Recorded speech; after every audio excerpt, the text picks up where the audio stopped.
Bonjour à tous, nous poursuivons avec la 7e Mishnah du premier Pérec. La Mishnah nous enseigne le Gemar Melacha du vin et de l'huile, comme nous l'avons vu. Donc le Gemar Melacha, lorsqu'on a terminé la préparation du vin et de l'huile, c'est là que il y a une obligation de Maasrot où on ne pourra plus en consommer, même araï, même d'une manière provisoire, tant qu'on n'a pas fait les prélèvements de Trumot ou Maasrot. Ayaïn, le vin, Misheye Kapé. Misheye Kapé, c'est-à-dire lorsque le vin est tombé dans le puits qui est à côté du pressoir, ensuite les pépins et les peaux vont monter à la surface.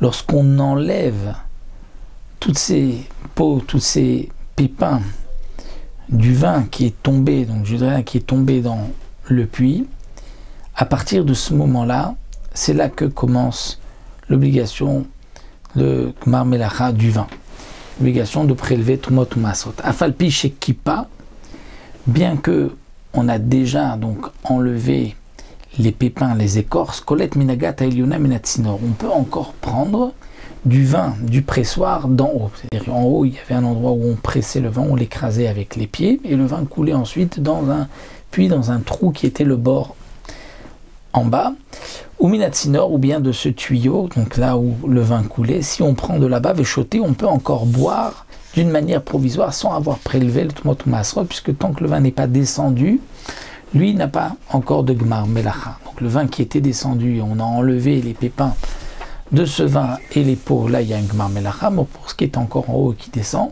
on peut encore le consommer d'une manière provisoire. De même l'huile, la shemen, Misheret de la Ouka, lorsqu'il va tomber dans cette Kauka, c'est aussi un trou à côté du pressoir des olives où l'huile tombait à l'intérieur.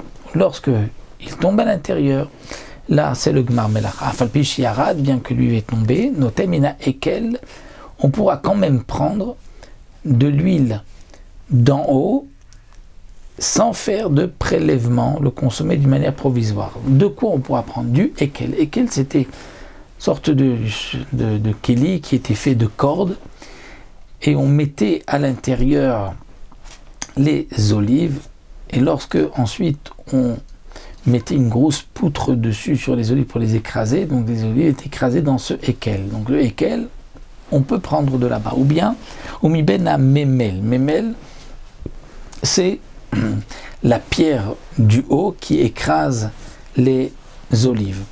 Donc d'abord, on avait l'habitude donc d'écraser des olives avec une pierre, donc la pierre du haut qui s'appelait memel, et ensuite on faisait rentrer toutes ces olives dans comme un panier qui était fait de cordes, le ekel, et on mettait une grosse poutre dessus pour tout écraser.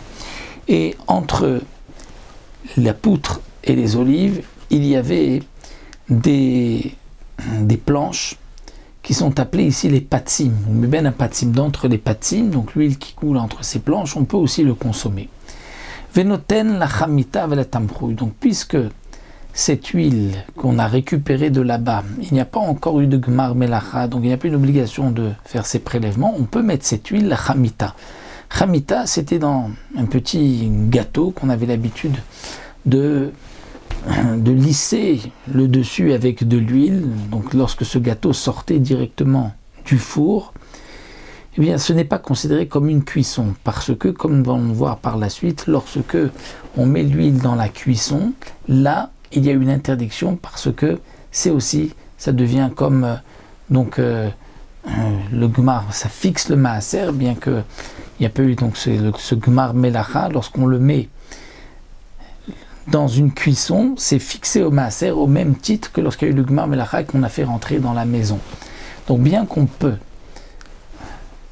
prendre de ces endroits-là, donc ce qui est tombé, l'huile qui est tombée dans le puits à l'intérieur, là il y a eu Gemar Melacha, on ne peut plus consommer donc araï, mais ce qui est autour, que nous avons vu du ekel, du memel, des patsim, on peut récupérer, on peut le mettre même sur un pain, un gâteau qui sort du four, ou les tamrouv dans un plat qui est deuxième keli, klishini qui ne cuit pas.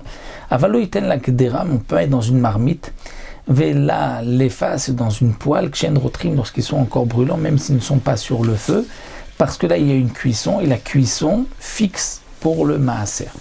Rabbi Yehuda Omer la kol unoten chutz medavar sheyesh bo chometz vatzir. Rabbi Yehuda dit non, on peut mettre même dans une marmite, même dans une poêle, même si donc c'est encore keli rishon, premier cuit, ça ne cuit pas tant qu'il n'y a pas chometz vatzir, qu'il n'y a pas donc de chometz.